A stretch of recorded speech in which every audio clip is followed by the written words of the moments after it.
est en novembre 2018. Game of Thrones s'apprête à nous offrir son ultime saison, une saison 8, qui s'avérera être un massacre incohérent cédant à la tentation de l'action brute et quand même un peu gogol, au dépit de la construction de la mythologie, de la cohérence des personnages et de l'univers. Une dernière saison qui va se faire allumer par la critique, et moi je trouve que c'est compréhensible au vu des énormes lacunes d'écriture, parce qu'on est quand même sur des faiblesses d'écriture assez monumentales, et étonnamment, les mauvaises critiques, HBO semble les avoir presque anticipées en fait. En novembre 2018, donc bien avant même la sortie de cette ultime saison, George R.R. Martin annonce que la chaîne réfléchit à un spin-off basé sur son roman Fire and Blood, un roman qui compte la chute de la famille Targaryen bien avant les événements de Game of Thrones. King Viserys of House Targaryen, the first of his name, King of the Andals, and the Rhoynar, and the First Men, Lord of the Seven Kingdoms, and Protector of the Realm. Et en décembre 2019, le spin-off est officialisé. On change de showrunner, on lance un casting qui est probablement l'étape la plus importante, tant Game of Thrones reposait sur des personnages incarnés à la perfection, des personnages devenus cultes et ayant lancé une carrière au cinéma pour de nombreux acteurs et actrices. Et bon, l'entièreté de House of Dragon, c'est une fresque qui se déroule sur des nombreuses années. Forcément, le casting est quand même un peu compliqué. Il faut une crédibilité dans les multiples temporalités, il faut parfois plusieurs acteurs ou actrices pour un même personnage. D'ailleurs, cette crédibilité, elle est quand même parfois un peu flinguée, on va pas se mentir, dans la série. Bref, en avril 2021, un tournage international peut commencer et l'univers de Game of Thrones est prêt à revenir sur les écrans le 21 août 2022 et c'est quand même une sacrée réussite, hein.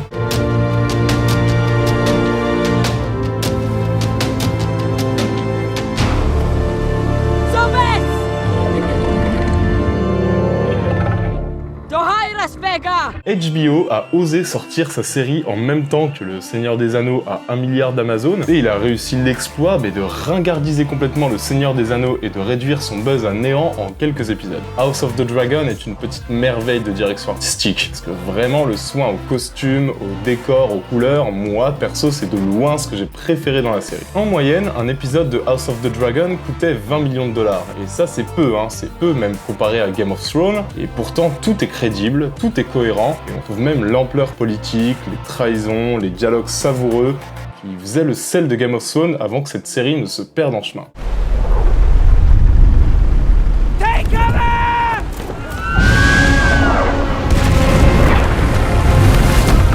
J'ai beaucoup aimé mon visionnage de House of the Dragon, j'ai trouvé beaucoup de parti pris des showrunners très intelligents, le savoir-faire des artisans impliqués qui transpirent à l'écran, des auteurs jamais écrasés par l'ambition de la série, bref, ça a largement dépassé mes attentes. Et du coup, vous vous en doutez, vous connaissez la chanson, j'ai eu envie de vous parler de ces films ou séries qui prennent un petit peu le même chemin que House of the Dragon. Et je vais vous parler de sacrés chefs-d'œuvre. Je vais me focaliser sur des jeux de trahison dans un univers antique, je vais me focaliser sur des œuvres parlant de la violence d'un monde moyenâgeux, de la violence et de la difficulté politique d'être une femme dans un univers médiéval. House of the Dragon parle de tout ça, et bien d'autres œuvres l'ont fait avant lui. C'est comme House of the Dragon, en mieux.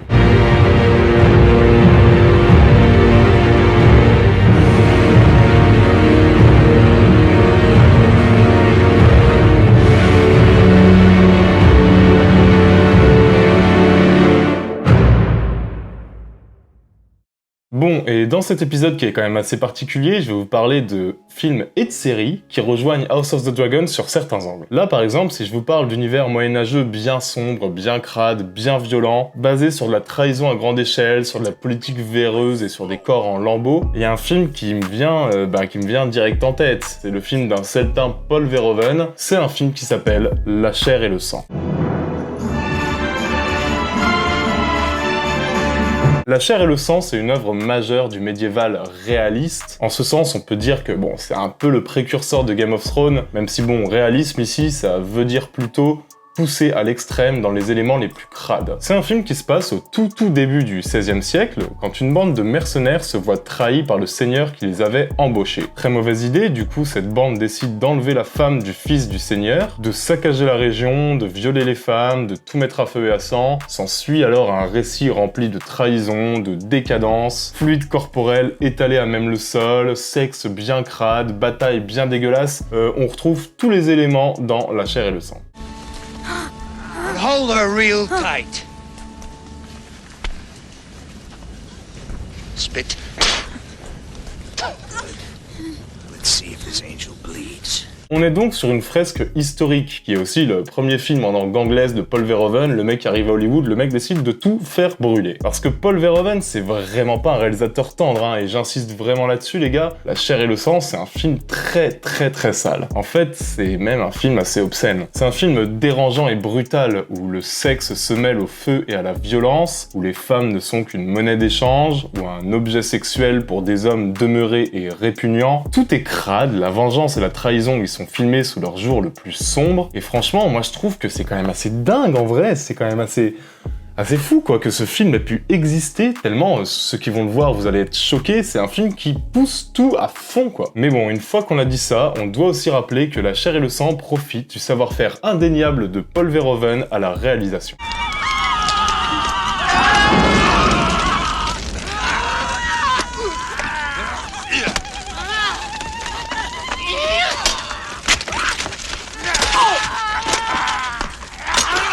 Parce que bon, un tel parti pris, ça nécessitait une mise en scène d'une viscéralité folle. Et Verhoeven, là, il va aussi l'assumer. Il va complètement refuser le hors-champ, il va jouer sur l'explicite pour faire en sorte que le spectateur, mais presque sature en fait, que le spectateur sature presque de l'inhumanité qui s'étale devant lui. On a notamment une scène charnière qui est quand même assez difficile à regarder, même très difficile à regarder en vrai. Et il y a plusieurs séquences, franchement, qui vont vous rester en tête un long moment, c'est sûr. Mais le parallèle avec House of the Dragon, avec cet ancêtre du médiéval réaliste, met bien en scène la violence de la condition féminine dans son univers. Franchement, c'est un parallèle qui est quand même assez évident pour moi. Tout n'est que jeu, tout n'est que politique, tout n'est que survie, et vraiment la représentation des corps, qui est filmée vraiment au mieux comme des moyens, au pire comme de la chair sacrifiable, c'est quand même une représentation et une vision qui est quand même très particulière et presque fascinante en fait.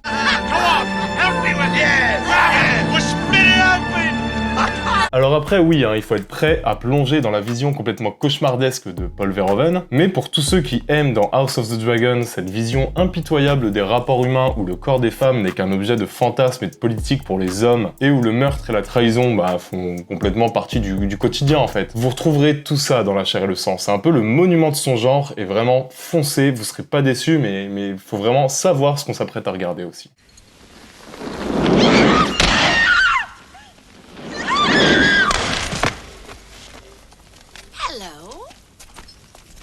It's a dog. Ok, bon alors c'est le deuxième film, c'est clairement le plus connu de cette sélection, je vais pas trop m'attarder dessus du coup, mais je devais en parler, complètement, évidemment. Moi, quand j'ai lancé House of the Dragon, je savais pas du tout à quoi m'attendre en fait, et surtout je ne savais pas du tout quel allait être le parti pris de la série. Et de voir que cette série retrouve un petit peu l'ampleur politique des premières saisons de Game of Thrones, avec un rapport tout particulier aux inversions de pouvoir homme-femme, ça m'a rappelé un film, et surtout un sacré film, qui est sorti l'an dernier, un film, je pense que vous avez déjà deviné de quoi je vais parler.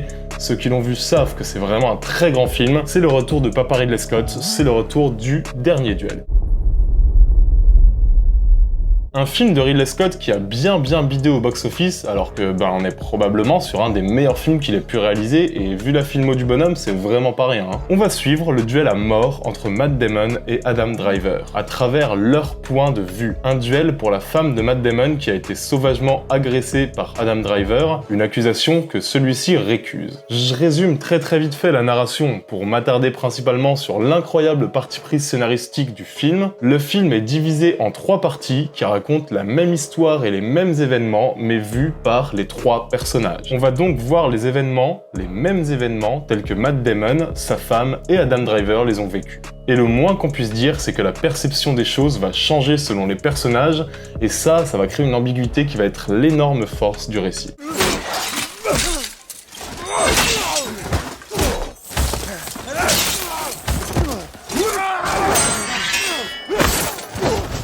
Tout le film, il se base sur l'idée d'apporter à chaque fois de nouveaux détails, une nouvelle dimension au dire des personnages, ce qui fait qu'on ne peut même pas en fait faire confiance à la caractérisation et au narrateur, puisque chaque personnage se voit avec sa propre subjectivité, et en fait, se raconte l'histoire telle qu'elle lui plaît à lui, pas forcément telle qu'elle est réellement. Peu à peu, les zones d'ombre apparaissent, la haine et la jalousie, la violence, les désirs inavoués, tout ça, ça se dévoile, et de cet aspect naît tout le propos politique du film, toute l'ambiguïté de chaque dialogue, de chaque détail. Est-ce que ce que raconte le personnage c'est vrai, ou est-ce que c'est juste le personnage, avec son ego, avec sa petite vision des choses, qui déforme complètement la réalité? Ça, c'est difficile de le deviner. Ça fait une sacrée ambiguïté, et ça, c'est géré à la perfection par Ridley Scott.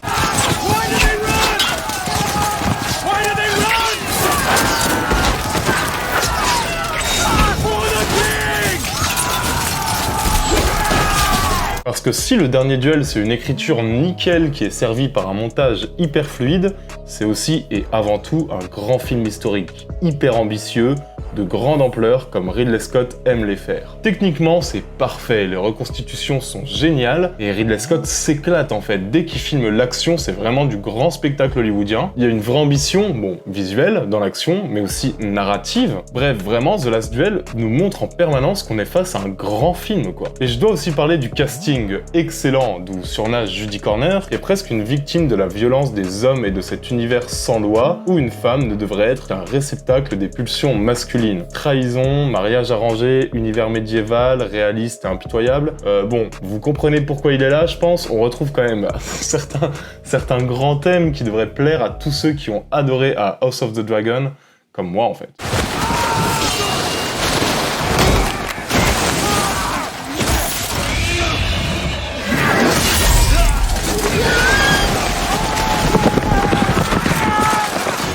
Ok, ça, c'est l'aspect cinéma. Mais House of the Dragon, c'est une série, et ça tombe bien, j'ai 2 séries dont j'aimerais beaucoup vous parler. 2 séries que j'aime énormément, et la première aurait pu et dû être l'une des plus grandes séries de l'histoire. C'est aussi une série HBO, et c'est clairement, les gars, c'est clairement un Game of Thrones avant l'heure. Comme Game of Thrones, sa fin a été rushée, mais bon, c'est une série qui s'étale sur 2 saisons, et sur ces 2 saisons, 1 saison et demie, c'est incroyable. Je vais rapidement vous parler de Rome.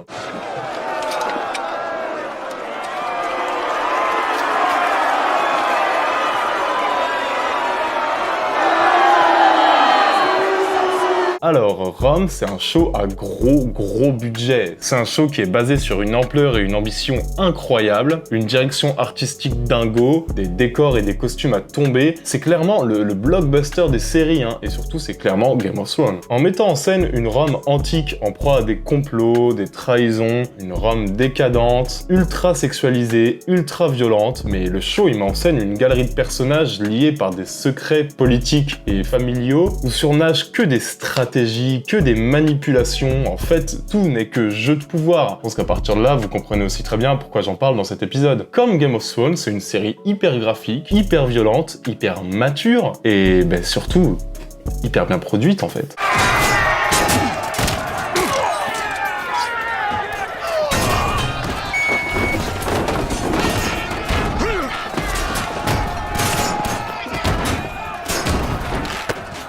J'ai vraiment du mal à voir une série historique réaliste et aussi bien foutue que Rome. La photographie y est magnifique, l'ampleur se ressent dans chaque plan, mais aussi dans chaque péripétie en fait, dans chaque relation humaine. Chaque personnage semble presque dépassé par un destin plus grand que lui. Ça, c'est quelque chose que j'avais adoré dans House of the Dragon aussi, cette espèce d'impression que, en fait, chaque personnage a une destinée énorme, une destinée qui le dépasse. Dans Rome, je retrouve ça aussi, beaucoup. Donc avec Rome, on est clairement sur un ancêtre de Game of Thrones. Bon, malheureusement, la série était extrêmement chère et le public a pas forcément suivi, ce qui a forcé les scénaristes à rusher le final, faute de saison 3. Mais on est quand même sur une série excellente qui se regarde très vite, et franchement, je vois pas comment vous pouvez ne pas aimer Rome si vous avez adoré House of the Dragon et Game of Thrones. Foncez sur l'expérience.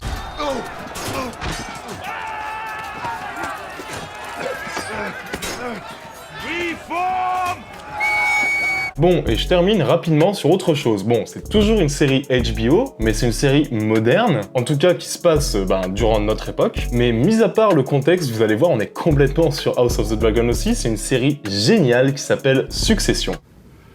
Money wins. Here's to us. La série est centrée sur la famille Roy, les propriétaires de Waystar Roy & Co. C'est une famille ultra riche qui a presque le monologue des médias et des divertissements, et c'est une famille qui va se battre pour le contrôle de l'entreprise après que le patriarche de la famille ait des soucis de santé. Trahison familiale pour le pouvoir, dans un contexte moderne certes, mais qui rejoint évidemment Game of Thrones et House of the Dragon dans les thèmes plutôt explicite. En fait, on est dans la même narration. On est sur une famille qui se déchire en attendant la mort du roi. Et c'est probablement l'une des meilleures séries que j'ai pu voir ces derniers temps. Mais pareil, je m'attarde pas dessus parce que c'est une série qui est encore en activité. Je vais plutôt juste vous donner envie de la voir avec les images en fait. Mais la qualité d'écriture, l'ampleur de la narration, les complots et trahisons, la politique, les tromperies pour atteindre juste un peu plus de pouvoir en fait. Succession, c'est très très fort là-dessus et je me devais de la mentionner au moins pour la forme. C'est très très proche de House of the Dragon et comme souvent avec HBO, c'est hyper bien produit. What? Come on.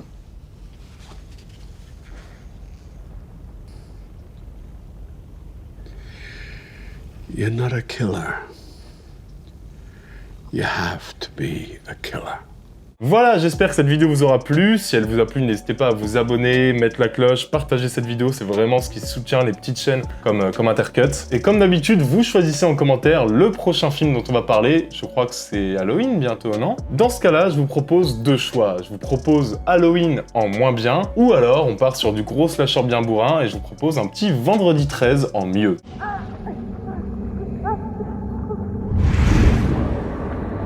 C'est tout pour moi, n'oubliez pas de... C'est tout pour moi, merci d'avoir vu cette vidéo, n'oubliez jamais, c'est très important, que vous êtes les meilleurs. On se retrouve très bientôt, ciao à tous, bisous.